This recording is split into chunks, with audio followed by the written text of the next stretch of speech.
Hey everybody, this is Mike from A to Zen, and I am sitting down with Kelly Dodge of KD Sound, and we were just gonna riff and talk a little bit, catch up to Kelly, who's a hard man to catch up with because he's always got his head down doing something. What have you been up to, Kelly?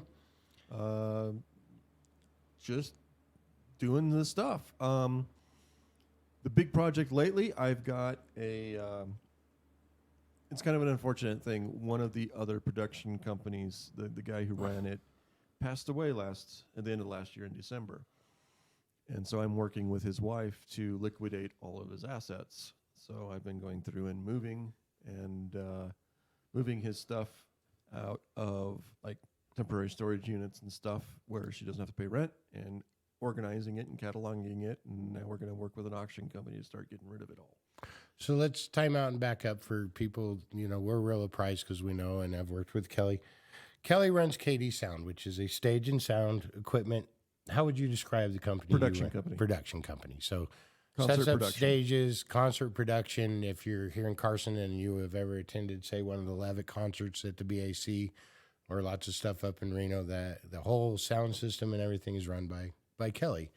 So just before we get too deep, so people know what you do, Okay, I just yeah. wanted to make sure they were tuned because some people aren't as familiar with what you Sound, do. staging, lights, backline, which is like renting guitar amps and drums and bass amps and keyboards and Okay. stuff. Yeah, that's mostly what I do. Video wall stuff, work with you on video. Sit live here streams and stuff consult with us under the guise of an interview for almost an hour prior to this to do studio. But yeah, so we need the help. Yeah, shows from anything from a small wedding or a birthday party, something that's got maybe a little bit of a band or a little bit of a whatever, up to concerts with 3,000 or 4,000 people and multiple bands. I have a couple festivals this year that are on the larger side, 3 days, two stages coming up in June. So so that's where on the high end, and then in a couple of weeks I'm gonna be providing sound for a speaker who's gonna speak to 75 people, and it's just a microphone and a podium and a couple speakers, just Right. whatever, a little bit of a corporate work, but mostly concert stuff is what I'm doing. So It's a lot of work too. We've been out there building stages with you a couple of times, nowhere near as much, but I mean, it can be work. Yeah. It's a lot of work. It's a I've lot come of work, home but limping. it's fun. It's fun. it is work. fun. Like whenever I have a gig with Kelly, it's always fun. Like I enjoy the people that I work with. I enjoy being outdoors, actually building something, doing something. Yeah. Being stuck in an office. And it just is an doing paperwork. interesting thing because it's definitely an event-driven industry. So you don't have a choice. The show starts at 7. You better be ready. Yeah. And there's a lot of things that better be ready long before that, because there's got to be sound checks and there's got to be load-ins and there's got to be all this stuff. And so there's the margin of error is kind of low. It's you've got to perform, and you've got to get your kind of got to get your butt in gear and have everything in order. And if things fail, you have to work around them immediately. You don't know anything about that. I mean, And you guys had a trip over the last year where God, some it things got- went upside down on you. Literally upside down.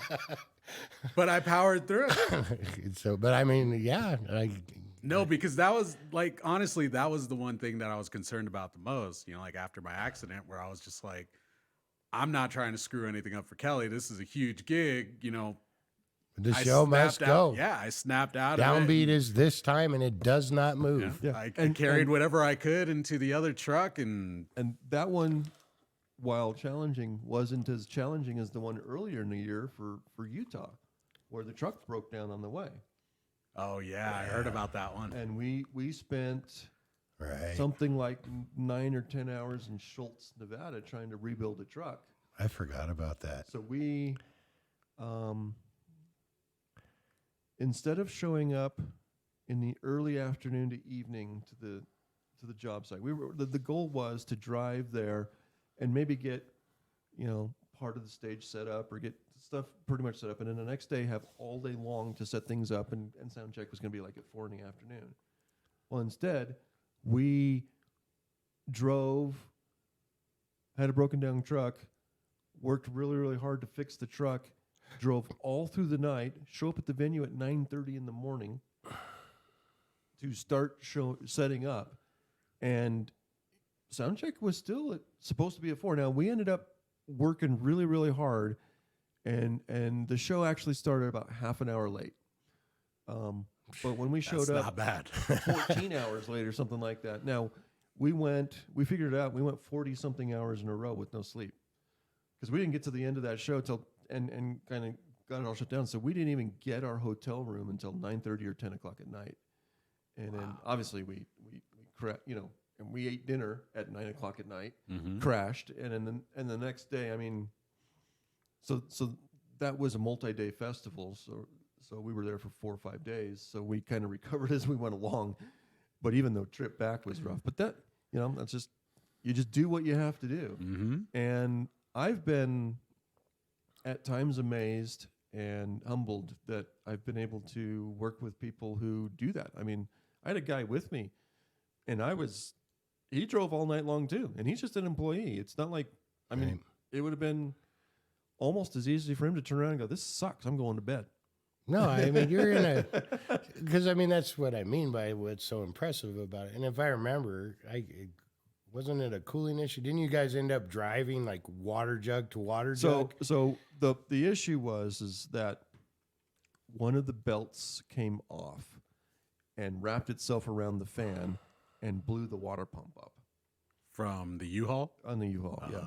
So we had to get a new water pump, and we had Well, you're out in the middle of the Nevada Insurance. desert. It's not like there's an O'Reilly down the street. no, and it's a 1988 International S1600, which is not it's not a Honda Accord either. So we called a guy, your father-in-law, and he had to Dennis went out there. he had to go. Oh, did he really? He had to go to Reno to get the parts. He drove. It took him probably 5 hours to get out there. It took us 2 hours to get the old water pump off because we had to pull half the engine apart. Got the water pump out. Got it all cleaned up. Put the new one on. Filled it up with water, and it leaked like a sieve. Wow. We dug around, and we found that some stupid little tab thing that's supposed to hold the wire into place got twisted around and stuck under the edge and whatever. So we pull that out, and we do all this stuff, and we tramp it, and we can't get the leak to stop. But at this point, it's like, we're out of time. It's kind of working. So we filled it up with water. We got everything going, and we just drove until my heat gauge went up. And we stopped, and we filled it up with water. Jug to jug, man. And then we drove to the next gas station. The next time we had to gas up.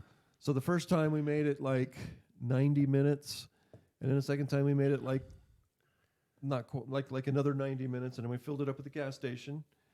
And then we just drove again. And then we got to the next gas station. It was like 2.5 hours before we had to fill it up again. And we did that. And we got to... filled it up one more time before we got to the end to the destination, and then once we were at the destination, we had some time. We got some stop leak and stuff to flush through it and different things, and then it's worked fine since then. I haven't had a single water leak. So you haven't even had to work on it since you got it back. I've redone the belts because they were still Right. floppy and loose and stuff, but I haven't had to do anything to the water pump. So. And I've rebuilt, had to rebuild the entire drive shaft. All the U-joints and everything were thrashed, so I had to redo that. And not because of this trip, but just because, it's a Right. 40-something-year-old vehicle, 30-something-year-old vehicle. And then we did, and now the biggest problem with it is that it needs, the back suspension is controlled by air pillows, and the air delivery system has a leak in it, so it takes a long time to get the air pillows full. So I got to get that fixed. But What an adventure, man. so that's. But that's kind of what I do. Just figure out how and just take care of clients. That's really kind of the goal, is whatever I got to do to take care of a client. Right. So on the back end of all this trip, you have to understand that he not only rolls in after this trip as described, but then the work actually starts. Because then you assemble how big's the stage you took down there? That's To Idaho or to Utah? yeah. The Utah stage was a smaller one. It was a 16 by 20 stage with a roof and sound system and lights, and so. Right. So it's not like you get done with this trip and roll into the Holiday Inn. You literally Oh no, roll no, in, we showed up and start immediately assembling a unloaded and full started building festival trucks. concert setup. Oh yeah, it's a small one. Yeah, yeah. And then we had to get the lights up, had to get the sound system up because the show was after sunset, so they needed lights on everything. Now, the next day, we finished some of the stuff off. We didn't get it all. We got kind of the bare minimum done that day and kind of fleshed it out a little bit better the next day, and then it is what it is. I don't know. I've been around here, Bill. I remember watching you do that from the outside. I sitting there going, how does he make that decision? He either sits and waits for Dennis, or he starts offloading that truck into something else. I called everybody I could find. I couldn't find something else to offload it into. Right. Penske had nothing. U-Haul had nothing. That's right. I remember now. I called probably a dozen places out there. We were I could not find a truck. trying to call around here to see if we could have Dennis bring something out to you. Yep. I couldn't find a truck. So he's waiting 5 hours for Dennis. What do you do? Just wait. Play we- solitaire. Now, Jeff was with me, and he had the my truck and my silver trailer. At one point, we did go drive back to Yerington and have lunch. Right. But for a lot of it, we just sat and waited and, kind of tried to stay out of the heat and maybe took it a little bit of a nap, and that was it. So what triggered you to go into this line of work? What drives you to do this, Kelly? 30-ish years ago, I was in a church, and I was like 20, 21 years old, probably 21. And the way it was set up is there was two worship leaders or whatever you want to call them. And one Sunday, one guy would be on the stage singing and leading, and the other guy would be in the sound booth doing sound. And then the next week they'd trade places, and they just kept doing that until finally they kind of went, can somebody please, help us on this whole sound system thing? Right. And I'm like, well, I played in the band in high school. I know a little bit about electronics. I could probably figure it out and do it. So they gave me about a 45-minute crash course, and then I was the sound guy at that church for like the next 12 years. Wow. Mostly self-taught. Mostly, learning stuff. It's like, I'd hear about, what's, something that somebody was doing. Oh, yeah, somebody's using a compressor. And I'd go, what the heck's a compressor? And I'd go figure out what a compressor was. And maybe I'd go get a really cheap one and have a $50 compressor I'd throw in my system and figure out what it does. And then just do the next thing and do the next thing. And then, after about 25 years of that, I did it in another church after that. Somewhere in there, I started doing sound part-time at the local community center, just helping out here and there. What it was is my kids got into school, and they would have concerts there. And so I'd help out a little bit with their concerts, and then they decided to hire me part-time, so I get other concerts too. And then, three things kind of hit at the same time. My son was playing drums in the Mile High Jazz Band. Mile High Jazz Band every summer does a Jazz and Beyond series, kind of a little festival. They have a whole bunch of little shows all over town. It's really cool, actually, right here in Carson, all week long, and just jazz It's everywhere. it's 2 weeks long. It's actually like 17 days. It's 3 weekends. Right.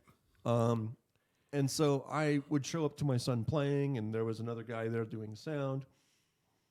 He inherited his sound gear when a friend of his played in a band. They practiced in his garage, and then the band folded, and then the sound gear just stayed in his garage. So he kind of just inherited it. And he kind of knew how to plug it all together, but he didn't really like mixing at all because he didn't have any real background on it. And most of his stuff was old. His mixing board was probably from the late 70s, early 80s. And this is in the 2000s. And so I show up, and he's kind of doing his thing and whatever. And, you know, I just kind of mentioned to him, hey, you know, maybe try this or maybe try that. And he's like, do you know how to mix? And I'm like, yeah, I've done it a little bit. And he's like, please do. I don't like mixing. I don't mind setting up and tearing down, but I don't know anything about mixing. So I started mixing his show, and did that for like maybe two or so Jazz and Beyonds. And then I hear through the grapevine that he's probably not going to do it the next year because he's changing jobs and he's got issues at home and stuff or whatever, but he can't do it next year. It's what it sounded like. So I start looking around, and I knew a church who had gone out of business. And so I found out where all their gear went, and I kind of got some of that gear and cobbled together some things and was getting ready to kind of do what he was doing. He did it again that summer, and we kind of used some of my stuff and some of his stuff, put it together. But I was kind of on the path there of saying, I probably need some kind of a sound system of my own just in case. And then, so that was that was in August, and then probably the next spring, February or something. I can't, I was doing a thing at the community center, and somebody comes up and says, hey, our sound at our church is having issues, and we're doing this and we're doing that, and can you help us? And I could give him a few little things, and I wanted to give him my business card. I didn't have a business card. Right. I got a piece of paper, handed it to him, and he never called me. But it's like, it'd be nice if I had a business card. And I got the Jazz and Beyond thing kind of happening. And then out of the blue, I was doing some kind of a show at the Brewery Arts Center for something. I can't remember what it was. And Gina said, hey, we just won this grant. How much would you charge to do sound for a concert series across the summer? And I'm like, I don't know. Okay. So I threw a super cheap number out that worked with what she was doing. And I had what I had in my back pocket, but I was nowhere near ready for those concerts. So got with a buddy of mine, and I built subwoofers in his garage because he's got a wood shop in his garage.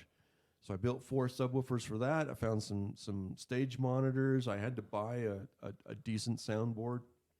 And so I invested a little bit of money. And basically, by the time the first Levitt series walked around, I'm in business. I did that and did Jazz and Beyond. And that was, I guess, getting close to 7 years ago now. Wow. And so we got through Levitt. And I mean, my first 2 years in business, the Brewery Arts Center was like 85-90% of my income. And mostly just those 2 Levitt shows. But we started doing a few other things here and there. Those Levitt shows just grew. Well, the first ones were, pictures of those, they're scary. I mean, we built construction scaffolding and borrowed truss from the community center to run our lights across the top, and then hung our speakers from that. They have their stage decks. The Brewery Arts Center had stage decks that we built the stage out of. No roof, no nothing. And we were getting 1,000 people a week to show up. Wow. It started with that good of a turnout? It started with like 700 or 800, and by the end of the first year, we were having 1,000 people. Wow. And then the next year, they decide, hey, we want to go for a bigger band that people have heard of so that we can kind of get like a better... So they opened the second year of Levitt with Big Bad Voodoo Daddy. Big Bad Voodoo Daddy's not going to work on a stage like that. Not going to, they have to have a roof. And it's not going to be made out of scaffolding, construction scaffolding and all this stuff, So 4 guys holding umbrellas isn't going to work. Nope, no, yeah, you know, Should have used 5. can't use 6 pop-up tents on a stage, So that's kind of been my MO for my whole company is what do my clients need? Oh, now they need a roof. Well, I guess I'm going to go buy a roof. So I bought a bunch of truss and figured out how to put a roof on it. And it was good enough that Voodoo Daddy did the gig and everything was cool. And so now we have a stage and a roof, and most of the second year we were probably 1,800 to 2,200 for crowds. It's a big crowd too. And then some of the things about the roof I didn't like, so I improved the roof the next year a little bit better. And then also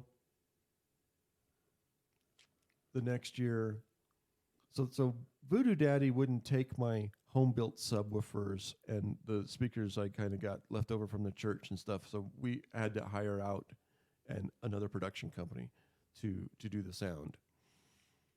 And then Fandango built their meeting rooms and stuff in the back, and that got done. And so Gina at the Brewery Arts Center booked Voodoo Daddy over there for a Christmas show. And I'm like, okay, is this something we're going to do a little bit? And she's like, yeah, it could be. And I'm like, okay, well, maybe I can start doing this. So I invested a whole bunch of money in a new speaker system that would be acceptable to Voodoo Daddy and whatever, hoping to get a whole bunch of gigs over at Fandango and stuff. And I got 2 gigs from the Fandango. But how ended much up, was just out of ballpark? What kind of investment are we talking about? How much money in speakers did you? that investment was roughly $60,000. $60,000 worth of speakers. Yeah. Wow. And amps. There was a couple, 3 amplifiers and 3 6. And you got all the 2 gigs at the Fandango out of it. Yeah. Nice. I've done things that are like that, but it's grown so much. But what happened? See, what happened is the hard part about the Fandango was they didn't have an installed stage. So to do a concert in there, I was going over there. We were building all those decks for the stage. We were building all the truss to hang the lights from and the speakers from and everything for every concert. Right. And then they kind of went, all of that's built into the community center. Why don't we just do concerts there? Same rough capacity, Right. same everything. They just had a little bit more challenge of finding the right date. And so then they just started, like Glenn Miller's coming up next month, the community center that the BAC is putting on. So that's kind of what it morphed into. And quite frankly, for Glenn Miller, their installed sound system is perfectly fine. So no big deal. So I don't need my $60,000 of speakers. As a side note, as we're talking about this, if you guys are not aware of some of the stuff that goes on at the Brewery Arts Center here in Carson, just as a side note, I would recommend looking up Brewery Arts Center and looking at their schedule. They have breweryarts.org. breweryarts.org. The Levitt concert series has been just amazing. How big a turnout were they having last year? Last year, we think the lowest was 2,800 and the biggest was 3,500. I believe it. Yeah, they were full. Because I remember there was points where I would just turn around and just see a sea of people. It was There filling that street that was empty when I walked up. And other than just the turnout and the people, they're extraordinary shows. I mean, They're the good bands. performers that they're coming in are high quality bands and performers. They are great. They've done an excellent job of finding the niche of bands who aren't so big that they command a lot of money, but they're still really good bands, especially at what they do. Oh, man. So Some of the bands that come through, all of the bands. yeah. You may not have ever heard of them before, but you will be impressed with. I mean, there was definitely 3 or 4 bands last year that were like as good as any band you're going to see. Agreed. By far agreed. And that's been, the Brewery Arts Center has been really good at booking the right kind of stuff. They really have. So, and now, I've got the sound system to cover those 3,500 people. Oh, which I it wouldn't sounds so good. Oh, you have no idea, man. You have no idea. I think you pushed it more in Bishop than you did at Levitt, didn't you? So you were in Bishop in Bishop, I didn't do sound. I did the opener on the second day. So at Bishop, Oh, every that's right. That one guy did the every sound. every Labor Day, the Bishop does the Tri-County Fair, and we go down there. We've done it for like 4 or 5 years, with a year off for pandemic, and we've gone down, and we've done Dennis Quaid, and we've done Winona, some fairly big names down there, Right. and we'd set up our stage in the middle of the arena, our sound system and whatever, and then usually like Winona brings their own sound people, or whatever, and last year was the first year where they went to 2 days. They brought in a Spanish act the day before, 2 Spanish acts, and then El Flaco was the headliner, and I don't know anything about him, but he showed up in a legitimate tour bus. I guess he's a big deal in Mexico or whatever, and they were from Mexico City, and it was one of these 17 or 20 piece bands with 6 singers and 3 trumpets and 4 clarinets and 5 drummers. But they're not a drum kit. They're all doing their own congas and shakers and timbales and all this stuff. And so they did their show, and the opener, they had their own sound guy, and then the headliner had their own sound guy and sound boards and everything. And then the next day, we had an opener that I did sound for, and then they had, I forget the band's name because it changed last minute because the guy that they had lined up got sick. Yeah. So they had, I forget his name, but he's an up and coming country guy, and they did their sound there. At Bishop, the back of we're in the middle of the arena, so they put all of their VIP seating. They've got hay bales and they've got furniture and chairs and all that stuff all out, and that takes up half the arena, and then they got the grandstands behind that. So to get to the back of the grandstands is probably 250 feet from the stage. Wow. And See, I've never been to Bishop. I mean, we're pushing big sound all the way back. Winona was very complimentary of her sound system, but we were giving it pretty much everything we had. I was hitting the limiter lights on the tops, had a little bit of room on the subs. So, from what I've seen at the BAC, that's no joke. Yeah, You're talking that whole wall of subs and everything? yeah. Wow. And then we did, and then we've been doing a festival called Shellraiser, which is over it's in McGill, which is just outside of Ely, Nevada. It's in the middle of nowhere. It's growing, though. They've been doing that. Isn't that whole festival kind of gaining some traction? Well, we did it the first year last year, and the attendance was very disappointing. But all the bands and all the people who, everything except that was great. So this year they've expanded it to a second stage, and they're moving, actually, I think, a little more punk on this and a little less. They had kind of a wide range of styles, but it was mostly alternative country and alternative and then kind of some punk. I think they're doing more punk this I year. actually want to go out to some of these. But it was, yeah, so we'll run the same kind of thing down there. We did Battle Axe and Tracks up in Reno. Kenny last Wayne fall. Shepherd. Kenny Wayne Shepherd and Don't remind me. Uh-oh. and So on that segue, actually, I need to go and check on our guest here at the studio. Can I hand this interview over to you for a minute Sure. while I check front of house? okay. So And you guys, that was 2 stages, 2 big stages, and some very big artists, and we had to push sound 300 feet on that one. Not that many people that's a showed up. long ways. Do you do speakers out, or you push it off from the stage?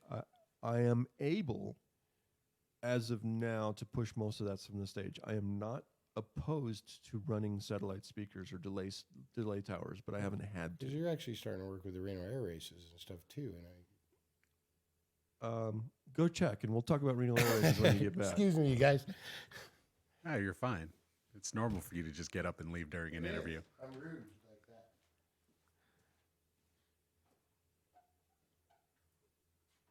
So yeah, But that's okay. You have your own podcast, so I do. You know everything about doing this. So who I cares do. about that guy?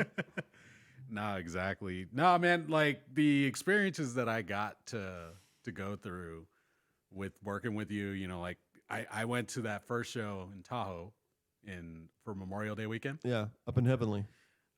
I was nervous as heck, man. Pablo like Cruz. the entire time. Like as soon as I walked up there, because I didn't know what I was getting myself into, you Right. know. So, you know, just going through that and learning everything, you know, learning how to coil, you know, 50-foot power cords and stuff like that, which at first was a challenge. You know, it was a big challenge and stuff like that. But, you know, I learned a lot from these experiences. You know how you say you put, you know, the client first, make sure they get everything that they need and stuff like that. I've actually implemented that in my setup process whenever we have people come here, like especially the sound bath when they come in, you know, like, you know, it's two older people, so they need a little bit of help with their, you know, bringing their stuff in and setting it up. So I just go all out, you know, make sure they got everything set up properly. The microphones are good. We do multiple sound checks to make sure everything was running and in the stream. Yep. It's really important to me, you know, I've made sure to just It's a keep that. weird industry because you're hired by a promoter or, you know, a venue.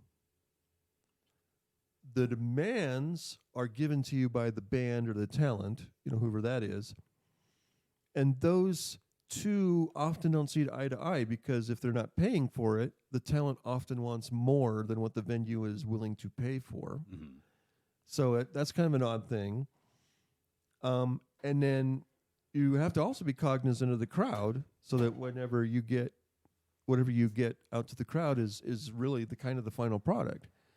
Now, it is extremely rare I've never seen it where people, you know, say, hey, the sound was so bad, I want my money back.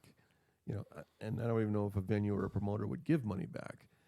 But you've got to make the band happy and you've got to make the promoter happy. And you want to make the crowd happy because if they have a good experience, then the band has a good experience. If the band has a good experience, everybody's happy. And I've found that if you cater to the band's desires, let's not say needs, let's say they're perceived needs, because some of them aren't really needs. But if you give them what they want, they'll have a better show. And if you give the crowd a good experience, they'll be more into it. They're dancing, they're cheering, they're doing it. So everybody has a better show. And when everybody walks away going, wow, that was an amazing show, I get called back. Everybody's happy, you know. And a lot of that forces, you know, not forces, but there's a certain size of show that I really like to do, you know, where I can give a band an experience that's at least a level or two higher than what they expect, or maybe even that they've ever gotten. You know, it's we had one of, you know, in McGill last year at Showraiser, we had 32 bands in 4 days, 8 bands a day. One of the opening bands on like day 3 or whatever, like that was a punk band from I don't know, California or Texas, something like that. It was not just the best show they'd ever had, but it was by leaps and bounds. I mean, they were in tears. And they're like, this is the first time I've ever had a wireless mic. What make and model of wireless mic was that? I'm going to go buy one. You know, all this stuff, you know. And that, to give them that kind of experience, that's amazing. You know, when you get to the bigger shows, when you get to the touring bands and the national acts, first of all, it's like, you know, I move all that gear, I set up all that staging, all the sound, I do all that work, and then I don't do anything. I just watch a show because they do all the mixing and everything. I don't even get to do the quote fun part. Yeah. You know, I don't get to twiddle knobs or push buttons, and then I get to pack it all up, and almost invariably, to them, it's just like, yeah, just another show. You know, another paycheck. You know, this tour's got 116 of these. This one, okay, maybe it's in the better half. I didn't have any big complaints, but on we go. And those shows are not nearly as fun. They might be a little more lucrative, but they're not nearly as fun. I've noticed that a lot, you know, like especially with the more local bands or the lesser known ones, especially the ones that we were helping out, you know, like stagehand and stuff, you know, like just carry their amps off stage, like how appreciative they were of that. Yeah. And then, you know, But you get to the bigger bands, and they're and in their rider it says, oh, we must have 4 professional stagehands, and they can't be volunteers mhm. because they're expecting that kind of service. Yeah. And so then it's not. I mean, I'm happy to do it, and I'm still doing a professional job for them, but it's not nearly as fun. Yeah. And I remember, you know, I've done sound for bands. It's like their second concert ever. I mean, they're barely crawling out of the garage. Mm. And you know, I remember one kid I did. You know, it's like a 4-piece or something like that. And I go to the drummer and I go, "What do you want in your monitor?" And he's like, "I don't know. I've never had a monitor before." So I said, "Well, I'll give you what I think you'd probably want, just based on drummers I'd done before." And at the end of the show, he was so excited. He says, "I've never heard everything before. That was amazing." You know. And it wasn't like a huge stage or anything. It was probably, I think it was at McFadden, the 3rd Street stage, and just an extra monitor on a piece of concrete. But it was way more than they'd ever had before. Mm-hmm. So those are the cool things. Oh yeah. No, Is when- definitely. You know, when I can be a step on somebody's dream. So Definitely provided a lot of element of that here at A to Zen. I mean, I've always kind of dabbled in what we're doing, but as we got to know each other, didn't even know stuff I should be exploring. I mean, I've had you set a version of a floor monitor for a drummer all over here, and we have definitely grown. yeah. I mean, in that dynamic of your personality. Yeah, Yeah. we have 3 monitors on stage. We have one specifically for 2 of them even match. Yeah, 2 of them match. Come a long way from my Kenwood bootlegged with. No, I think when I first started here, I think it was 3 different monitors. You had the Mackie. You had the Mackie, you had the Eon, the JBL. Yep. Yep, and then there was one of the customs. Yep. Yeah. So We had it going on. you had it going somewhere. I've watched bands come in. I've been around because we've been over doing video and stuff, and I'll go up and start taking cameras off. And even really seasoned touring bands, I will listen to them talk about the experience of what you put together as far as a stage and a sound system. And across the board, they're always like, this was fantastic. Yeah. And a lot of that's, you know, like I said, they were happy, so they performed well. The crowd was happy, so they were into it. So it was a good show. And if it's a good show, they'll overlook, you know, oh, who cares that the mic wasn't on for the first 6 seconds? I don't care. It was a good show, you know, and so, but hopefully, you know, I don't leave a mic turned off for 6 seconds when it's supposed to be on. You know, I'm not making mistakes, but that's You do what it's pretty- about. Pretty doggone good job. And you know, I have that's probably a little bit of a flaw in my personality. Is I'm really a kind of a people pleaser and that kind of thing. I really, really want to give them everything that they can have Right. to do the best job they can. And hopefully they talk to the promoter and the promoter hires me again, or the venue owner or whatever it is. So this is going to kind of go full circle in this. So it appears, and not in a very awesome circumstantial situation, but it sounds like Katie's Sound is growing a little bit. Yeah. And that's actually where we started our conversation. And so let's come back to where we started that when I asked what's going on with you right now. And you were talking about. Yeah, I like I said, I've taken all of the equipment that another production company had. The owner passed away. And Right. we're working at auctioning that off. So we'll go through and catalog it all and take a bunch of pictures, and we'll probably start auctioning it. I bet you the auction goes April or May. So we've moved it all from his storage unit in his garage in the back of his house, and then he was already in the process of working with an auction company, so we just stayed with them, and they've got a pretty good online auction system. So So we're doing that, moving stuff around, organizing, cataloging that. We've also got should have a band coming in to practice at our facility that has a very complicated light show. So they've got, a lighting guy that's got currently 2 trusses full of lights and movers, and he's going to have totems, and he'll probably have, I don't know, 60 or 70 different fixtures up Who there. is that? Is that the That's Floyd? the Floyd. Yeah. Wow. So they'll practice in my warehouse for about a month. So I've put a back curtain up, and what they do usually at the end is they they do a little show, for promoters and press and stuff like that, and they invite 50-ish people. So they'll do a show at the end, and so we kind of have to be all kind of dressed up for that. You do that out at the warehouse? Yeah. I didn't know that. And then I've got I didn't either. How do we get a press pass to that? once again, part of it's going to have to be being nice to me, I think. Not attainable. You got to set achievable goals for me, man. See, I love the warehouse. It's full of so much stuff that, just like different stage setups, like it's almost like Kelly has something for everything. No, it's a wonderland. It's for sure. And what I do have to do is that gig from New Year's Eve, I still have repairs to do. I still got to get on my stage and redo some of the decking and stuff The like one that. we had to unpack from the snowbank up Yeah. there. Yeah, I've still got to work on that. So I finally got it close to where I can start working on that soon. Probably next week I'll be able to unfold that and start. So to do that, do you have to replace like just the full panels themselves and then Probably. repaint the entire stage?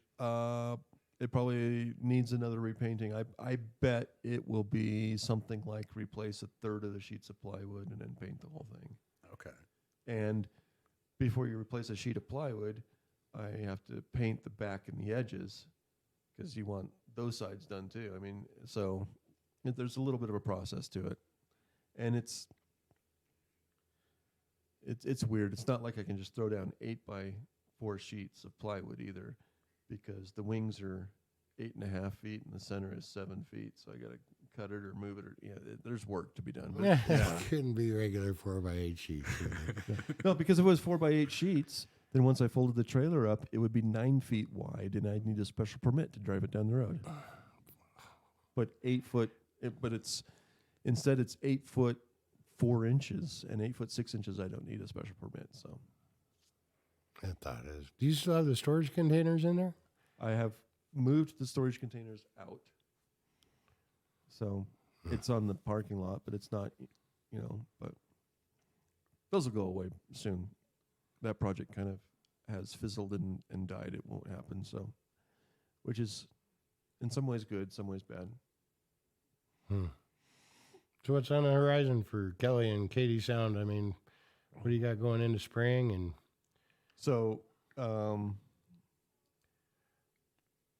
have already about 100 dates on the schedule of stuff that's confirmed. wow, it's a far cry from 2 for the Fandango. Yeah. Next Friday, I will be working with Brandon and his world percussion band Batamba. We'll be going up to Quincy doing a show, rent out some subwoofers. Saturday and Sunday working with the symphony. When are you doing that with Batamba? Friday. They're going to come here and play. Yeah. Oh, really? Yeah. Saturday and Sunday I've got the symphony. We've got the show together April 28th. Mm-hmm. I've got a stage in Bishop April 27th through, a show the April 28th, but I'll build the stage the 27th and probably tear it down the 1st. I've got 3 days in Genoa for the cowboy poetry thing. They call it Western Heritage Days, I think, which is the 28th, 29th, and 30th of April. I've got a thing for the Indian colony in March. I'd have to look at my schedule. I've got more stuff. And then Levitt starts. Let's see. So probably I'll do stuff with the Fandango for the rib cook-off for Memorial Day. Hopefully I'll do Heavenly again for Memorial Day if they're doing their concerts up there again. And then first weekend in June is McGill again. That's 3 days, 2 stages. Levitt series starts June 17th, I believe, and it ends like August 15th or whatever it is. Right. 10 Saturdays in a row. I've got the Sunday shows in Cullen Ranch as part of Art Town. Maybe doing something with Hope Fest, which is another balloon event down in Gardnerville. Douglas County Fair, I usually provide a stage for that. I've got about in October we've got Battle Axe and Tracks again. Don't know what's happening with the Reno air races. That's a weird one. Right. That's got to be a sound challenge. I mean, round. I figure that out. The challenge on that is that the venue is literally a mile wide Right. That's and what I 300 mean. feet deep, 350 feet deep. And they had the wreck, it's getting to be 8, 10 years ago, 12 years ago, whatever it was out there. And since then, the FAA... Dennis and Marissa were on their way to the air races the day that plane crashed. Well, so the FAA is kind of requiring them to be able to have the announcer heard on the entire campus, the whole mile. Wow. That's a lot of daisy chaining. It's not. So my estimation is it would take 45 to 50 speakers to do that. And decent speakers, not like little boxes, but you know, real Not speakers. the old mash. Wow, wow, wow. So You know what I'm talking about? and then you have to distribute that sound to all those speakers. And what the guy did 3 years ago or whatever is he basically put up a radio station on the back of the bleachers, big old antenna, Oh, and then ran radio FM receivers at all the speaker clusters that were run by generators. And he had 50, I want to say it was 56 speakers and 26 subs or something like that, spread all out, all over the place. The people last year tried to do it with wireless instead. It didn't really work. They couldn't get the speakers where they wanted to do it. They tried to do it with far fewer speakers. I don't know what's happening. Last year, I was asked to help with a small stage that the announcers for the live stream sat on and kind of watched the show. And then I was also asked to kind of help the air race people have a set of TVs and a couple small little sound systems that they give to some of their like steel chainsaws and stuff. They are a sponsor. So they have a tent in the VIP section. And inside the tent, the Reno Air Race people gave them a couple speakers and a TV. And the TV, they can watch the live stream and hear all the stuff for the commentary. And on the speakers, if they wanted to, they do presentations, 2 or 3 during the day, right. to potential clients. So there was about, I don't know, 13, 15 TVs or whatever that we set up and maintained. And then there was probably 3 or 4 of those kind of speaker setups that we set up at different tents for whatever. So every day I'd go around, make sure those were all working right. I'd interface with the other sound company to see if that they got everything working that they wanted. And I'd drive around on a little golf cart and make sure everything's cool. And I did that last summer. I don't know if the company they hired last year, they're going to hire back, or if they're going to look out again. I don't know. I have, there's been some low key inquiries on what's going on. So I'll have to, I'll find out more probably in a couple weeks. So I don't know if that's happening or not, but that would be a challenge because I don't happen to have, 50 or 60 speakers right now. You don't have this just laying around in your backyard? No. Although we did count it up and I have 30 something. No, I know. Yeah. I'm not as far away as I thought. I love it. I made the mistake one time. Hey, man, let me help move some of these subs to start staging to do this thing. 20 minutes later, after you plugged subs that are probably up to my chest, They're- up a hill a little bit. Those things are fun. They're They can be 45 tricky, inches though. tall. They weigh 175 pounds. I learned that at one gig that we did in Tahoe during the summer where I was unloading them off the U-Haul. Drug you off the ramp? Oh, yeah, it did. It did. And then I learned from there exactly how to unload No, them those and things load are them. no joke, man. At all. I've got some sad news. Uh-oh. I want to get 8 more subs that are bigger. Well, you know me, I'm a sub guy. They're probably closer to 300 pounds. How much do these ones weigh? I am not 175. okay. You do so it's that. almost You do twice. that on Saturday nights. It wraps up. I'm usually like, "Hey, man, do your thing. I'll help do stuff." I'm out. I know about. They have different kind of carts though, so they just sit on a cart instead of having 2 wheels. They've got 6 wheels. Oh, okay. So it actually, maneuverability is probably a lot better. To get it across the parking lot, it's probably easier. Get it up the ramp's not going to be easier. Well, can they drive themselves? Can you just get a frequency going through and just push it along with the? No. Well, you know, that's how I think. So I actually liked putting the like help you breaking down the stage at the end of Levitt because for one it helped me get my blood flowing and stuff, and then it was more practice for whenever Yeah. I had to go out with you and do more gigs. Like gave me that opportunity to learn how to coil properly because I know that was the one thing that Kelly kept getting on me about. it matters. It does. It absolutely does. And then on Saturday, when we had the sound bath, I broke down the entire stage, like took everything off, cleared everything out, coiled up all the cables, all the XLRs, put them on the desk, and they were all like in neat piles. Right. And Richard, the guy that was hosting the event, or one of the guys that was hosting the event, he just looked at that. He's like, "Wow, look at that. That's exactly how cables should be. It's like it's perfect." And it's like, you have no idea how much practice that took. It's like can't it took do a it any while for other me way to do now. that. I'm seriously like that. I pick up anything that's like a cable, a piece of rope, an extension cord, anything, and I cable it the same way. Yep. I almost can't. I get mad at my wife for not cabling hoses that way. I can see that. My years as a carpenter, I definitely had my way Yeah. of doing my cords and stuff. How does somebody get in touch with KD Sound if they're looking for a sound system or something? KDSoundco.com is my website. Also, facebook.com/KDSoundco. My phone number is 775-772-6011. Or you can just email kdsoundco@gmail.com. So, as you guys are out at these venues and you hear a performance go down, don't forget how much work goes in behind the scenes. No, pro tip: go tell the sound guy that he's not doing the job right. It'll make his day.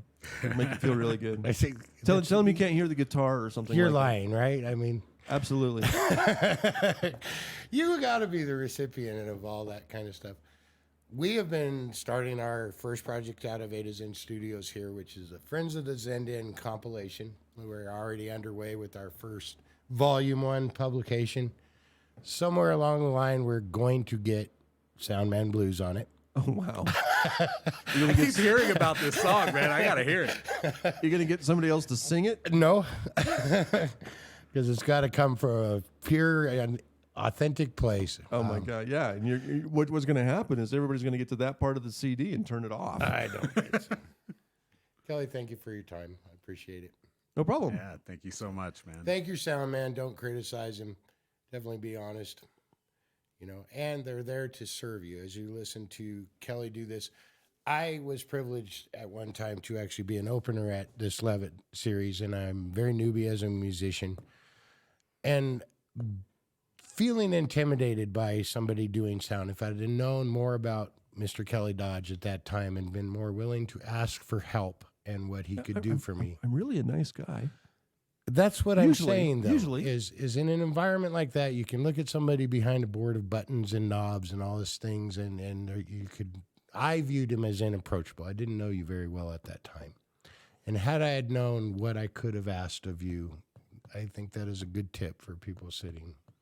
Is be open and honest. With your Nothing sound people. frustrates me more at the end of the day when somebody says, "Oh yeah, that wasn't very good. I couldn't hear this or that." And it's like, "Well, why didn't you tell me? I could have fixed that." See, I didn't tell him, and I just kind of plodded along, and And you're kind of scary. I was a little bit intimidated. Yeah, sure.